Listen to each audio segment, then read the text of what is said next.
kenapa saya kalau ngaji bawa kitab? Ini agak sebetulnya itu lazim. Lazim itu suatu yang harus.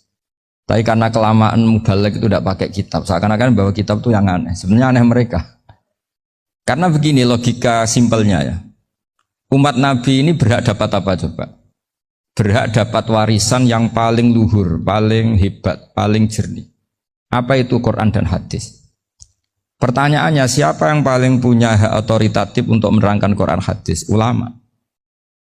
Ulama yang mana? Ya yang kapabel, yang sudah diakui dunia kayak Imam Ghazali, Imam Bukhari, Imam Syafi'i.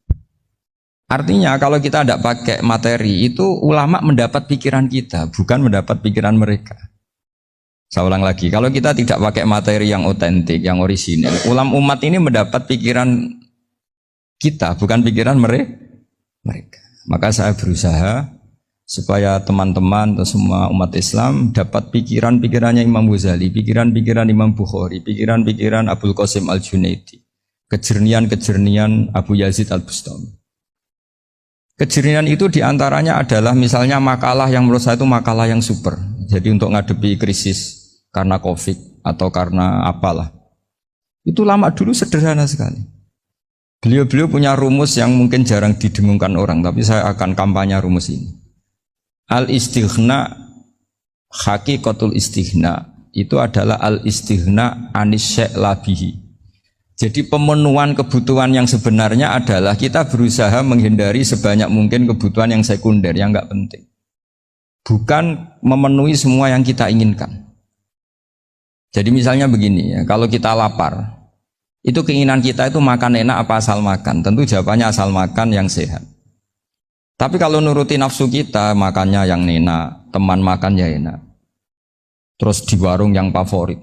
Ini kan satu kebodohan. Kenapa untuk makan saja butuh definisi sekian banyak? Yang kita harus kecewa, warung favoritnya bisa sudah tutup. Atau kita ke sana harus macet. Ribet. Yang benar-benar arif dan bijaksana itu adalah al-istighna anisya. Sesuatu yang tidak mendesak itu jangan jadikan kebutuhan. Sehingga kalau kita puasa misalnya, semua makanan itu enak karena kita sangat lapar. Sehingga Abul Qasim Al-Junaidi ketika ditanya, ma'idamu to'am, lauk makanan itu apa? Jawabannya lucu, alju, lapar. Kalau kamu lapar ya semuanya enak. Ini sudah mulai hilang.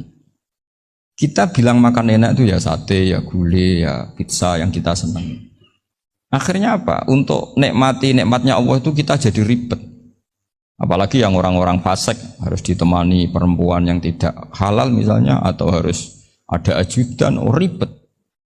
Nah pertanyaannya, orang yang ribet sama yang enggak ribet itu pinter mana?